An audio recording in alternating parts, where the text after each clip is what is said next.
बहुत बेहतरीन क्वेश्चन है कि भारतीय विश्वविद्यालय अधिनियम किसने पारित किया था? तो भारतीय विश्वविद्यालय अधिनियम, हायर एजुकेशन की बात हो रही है यहां पर। Who pass the Indian University Act? तो चार विकल्प हैं आपके सामने, Lord Lytton, Lord Curzon, Lord Minto या लॉर्ड रिपन। तो थोड़ी सी बातें मैं इसके बारे में बताता हूं, हो सकता है हिंट से आपको उत्तर मिल जाए। सन 1902 में टॉमस रैले, किसने? टॉमस रैले की अध्यक्षता में एक कमीशन बनाया गया था जिसे आप कहते हैं विश्वविद्यालय आयोग। क्या कहते हैं? विश्वविद्यालय कमीशन। क्या कहते हैं? विश्वविद्यालय कमीशन। और जब इन्होंने रिपोर्ट दी तो 1904 में जो है आपका विश्वविद्यालय अधिनियम पारित किया गया। विश्वविद्यालय अधिनियम आपका पारित हुआ 1904 में। तो 1904 के दौरान आपके यहां वायसराय कौन होगा? मेरे हिसाब से सबको अंदाजा है कि 1899 से लेकर 1899 से लेकर 1905 तक आपका वायसराय था लॉर्ड कर्जन। तो अगर ये वायसराय ये है तो पास भी यही करेगा। तो आपका राइट आंसर होगा लॉर्ड कर्जन। ये रहा दूसरा सवाल। यस, निम्नोक्त में से भारत में स्थानीय स्वशासन का अग्रगामी कौन था? आप बात कर रहे हैं लोकल गवर्नमेंट की, लोकल सेल्फ गवर्नमेंट, ठीक, स्थानीय स्वशासन कह लीजिए या स्थानीय प्रशासन कह लीजिए। तो कहीं ना कहीं स्थानीय स्वशासन की नींव आपके यहां 1687 में ही पड़ चुकी थी जब आपके यहां मद्रास नगर निगम की स्थापना की गई। लेकिन तालुका बोर्ड, तहसील बोर्ड और ग्राम पंचायत जैसी संस्थाओं के बारे में विचार करने वाला पहला वो वायसराय था जो भारत में 1880 से लेकर 1884 तक भारत का वायसराय रहा और उस वायसराय का नाम है लॉर्ड रिपन। तो लॉर्ड रिपन भारत में स्थानीय स्वशासन का अग्रगामी और जनक भी कहलाता है। Father of local governments in India कौन है? Lord Ripon. क्लियर? अगले सवाल पे चलते हैं जो इस सेशन का तीसरा सवाल होने वाला है। जी हां, नेक्स्ट सवाल। भारत में पहली बार 1853 में किस राज्य से रेल यात्रा प्रारंभ की गई? तो बात है रेलवे के प्रारंभ की। तो मुझे जहां तक याद है कि मुंबई में यह काम हुआ और मुंबई में उस स्टेशन का नाम है बोरी बंदर। ठीक, तो आपकी प्रथम रेल यात्रा शुरू होती है मुंबई से। मुंबई का कौन सा स्थान है जिसका नाम है बोरी बंदर? तो इस बोरी बंदर स्टेशन से कहां तक रेलवे गई? थाने तक गई और थाने भी महाराष्ट्र में भी है। तो मुंबई से थाने तक की यात्रा आपको किताबों में मिलती है, लेकिन उस रियल स्टेशन का नाम है बोरी बंदर और यह यात्रा की गई है 16 अप्रैल 1953 में। कब? 1953 में। और इस समय आपका वायसराय है, कौन होगा वायसराय? 1853 राज्य हड़पने की नीति। तो आपके यहां 1848 से 1856 तक, कब से कब तक? 1848 से 1856 तक आपके यहां वायसराय है लॉर्ड डलहौजी। कौन? लॉर्ड डलहौजी आपका वायसराय है। तो लॉर्ड डलहौजी के शासनकाल में बंबई से प्रारंभ हुई। उस समय मुंबई का नहीं बल्कि बंबई कहा जाता था। तो बंबई एक राज्य के रूप में था। बंबई से थाने तक की पहली रेल 16 अप्रैल 1853 में चली। क्लियर? अगले सवाल पे आते हैं जो इस सेशन का चौथा सवाल होगा। Next question. Pitt's India act के अंतर्गत निम्न में से किसे स्थापित किया गया? तो बात है पिट्स इंडिया एक्ट की। पिट्स इंडिया एक्ट आया कब? महत्वपूर्ण प्रश्न ये है। तो 1784 में पिट्स इंडिया एक्ट आया। इसके पहले एक एक्ट आ चुका था जिसे आप कहते थे जो है एक्ट ऑफ सेटलमेंट, और उसके पहले एक्ट आ चुका था जो है उसका नाम था रेगुलेटिंग एक्ट। तो दो एक्ट के बाद ये तीसरा जो है एक्ट आया भारत में प्रशासन को नियंत्रण करने के लिए। 1773 में आपके यहां एक संस्था बनी थी आपके यहां क्या, आपके देश के शासन को चलाने के लिए, जिसे आप रेगुलेटिंग एक्ट कहते हैं, उसमें बना था कोर्ट ऑफ डायरेक्टर। क्या कहते थे आपसे? COD। तो यह डायरेक्टरों का एक मंडल था जो ब्रिटेन में रहता था। इसमें 24 सदस्य थे और वे भारत के शासन प्रशासन को नियंत्रित कर रहे थे।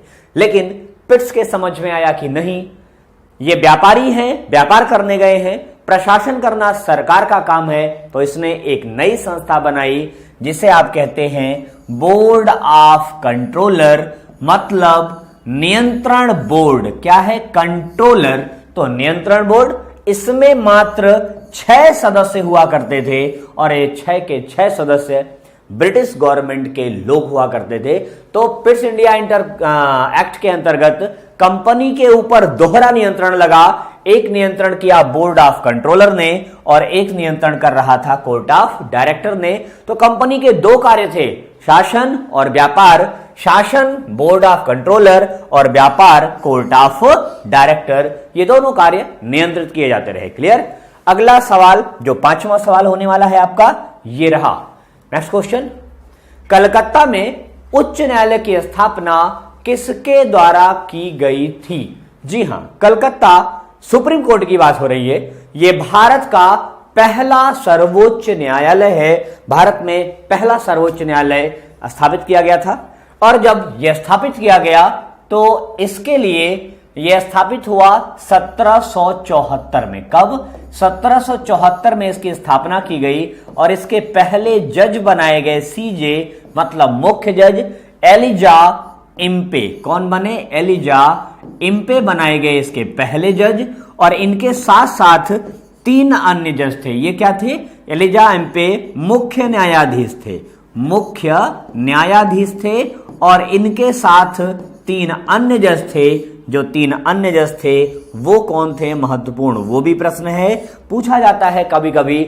उनका नाम है चैम्बर्स, लिमेस्टर और हाइट। क्या नाम था? मिस्टर चैम्बर्स,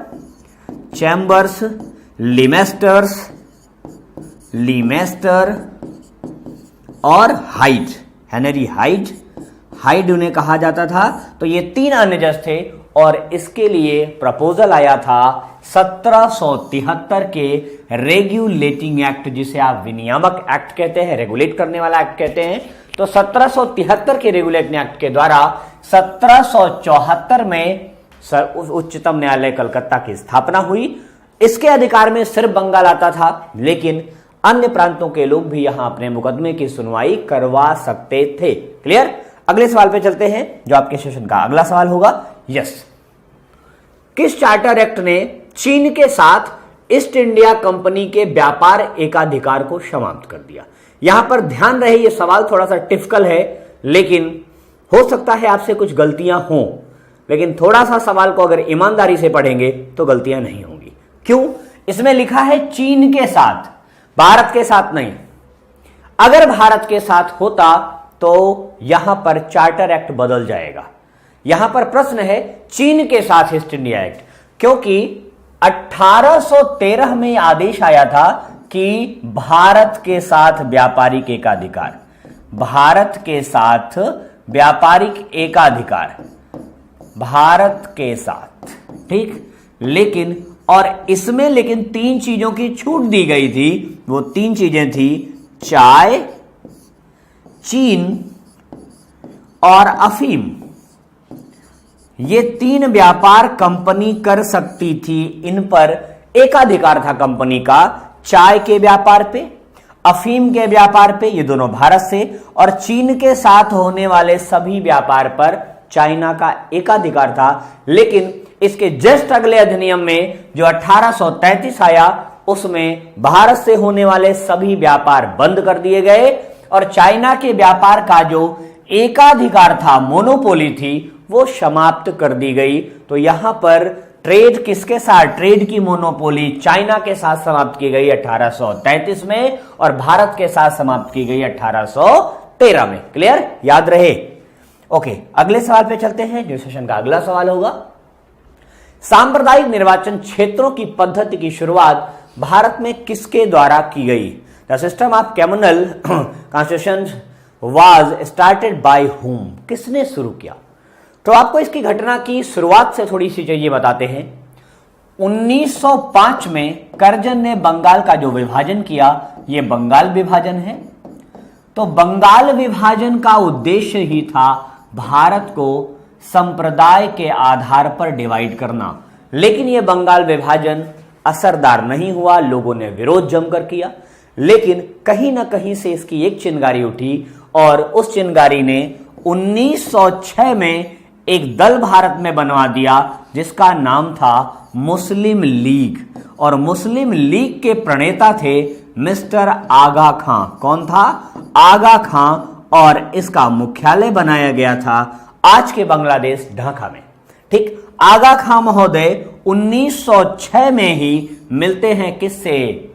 लॉर्ड मार्ले से। ठीक, और लॉर्ड मिंटो से मिलने के बाद ये अपनी दरख्वास्त करते हैं कि मुस्लिम समुदाय को पर्याप्त प्रतिनिधित्व नहीं मिला, तो उन्हें मौका मिला 1906 के बाद 1909 में उन्होंने भारत में हिंदुओं और मुसलमानों को बांटने के लिए यह एक सुधार प्रस्तुत किया जिसे आप कहते हैं मार्ले मिंटो सुधार। लेकिन इसकी नींव कहीं ना कहीं पड़ी 1905 में, वृक्ष लगाया गया 1909 में और इसने फल दिया 1947 में। क्लियर? तो ये रहा आपका 7वां सवाल। अगले सवाल पे चलते हैं। यस, ये था नेक्स्ट क्वेश्चन। 1919 अधिनियम में द्विशासन धारणा को जिस व्यक्ति ने परिचित कराया था वो थे। द्विशासन का मतलब है dual government. Dual government in the sense कि राज्य एक होगा, शासन करने वाले दो होंगे। कहीं ना कहीं इसकी नींव अगर आप देखें तो एक बार बंगाल में पड़ चुकी थी और बंगाल में वह नींव डाली थी क्लाइव ने, बंगाल का दोहरा शासन। लेकिन यह दोहरा शासन दूसरा था। लेकिन भारत में 3 बार दोहरे शासन का प्रयोग किया गया है। एक बार है आपका 1757 का युद्ध जीतने के बाद बंगाल में क्लाइव के द्वारा, उसके बाद दूसरा 1919 में इसके प्रणेता थे मॉन्टेग्यू। इसे मॉन्टेग्यू चेम्सफोर्ड सुधार कहा जाता था। राज्य में दोहरा शासन, ब्रिटिश भारत के जो प्रांत थे वहां पर दोहरा शासन था। कुछ अधिकार स्टेट गवर्नमेंट के पास, कुछ अधिकार जो है केंद्र के पास और कुछ अधिकार राज्य के पास। यह था राज्य का दोहरा शासन और इसे केंद्र में अप्लाई किया गया 1935 में, जिसे केंद्र का दोहरा शासन कहते हैं। यहां पर केंद्र होगा सेंट्रल गवर्नमेंट और यहां पर दोहरा शासन कुछ जो है रिजर्व विषय रखे गए थे। सेंट्रल गवर्नमेंट ने अपने पास अंग्रेजों के लिए रखे थे और कुछ भारतीय प्रतिनिधियों के लिए जो है छोड़ दिए गए थे। तो 3 बार दोहरा शासन, बंगाल का दोहरा शासन 1757, ठीक, और उसके बाद 1919 में आपके केंद्र राज, फिर 1935 में आपका आता है केंद्र, सिर्फ केंद्र में। क्लियर? अगले क्वेश्चन पे चलते हैं। नेक्स्ट क्वेश्चन आपका ये रहा। जी हां, 1921 में नरेंद्र मंडल या चैम्बर ऑफ प्रिंसेस किसके द्वारा आरंभ किया गया? तो बहुत बढ़िया सवाल है ये। 1921 में आरंभ किया गया था और इसे आरंभ किया है ड्यूक ऑफ कैनॉट ने। किसने स्टार्ट किया है? ड्यूक ऑफ कैनॉट ने। क्लियर? 10वां और आखिरी सवाल आपका इस सेशन का ये रहा। 10वां सवाल है आपका, गवर्नमेंट ऑफ इंडिया एक्ट 1935 किस पर आधारित था? मतलब 1935 का यह अधिनियम किस जो है किस कमीशन का सुझाव था या किस व्यक्ति ने इसका सुझाव दिया था कि भारत में एक बड़ा संवैधानिक सुधार किया जाए? तो यह कमीशन था साइमन कमीशन। साइमन कमीशन बना 1927 में और इस साइमन कमीशन को भारत पहुंचने में समय लगा और यह भारत पहुंचता है 3 फरवरी 1928 को। कब? 3 फरवरी 1928 को इसका जमकर विरोध किया गया और इसी का विरोध करते हुए लाला लाजपत राय जो है 17 नवंबर 1928 को लाठियों से पीटे गए और लाठियों की चोट से उनकी मृत्यु हुई। और यहीं पर लाला जी ने कहा था कि मेरे शरीर पर लगी एक एक चोट ब्रिटिश ताबूत की आखिरी कील साबित होगी। तो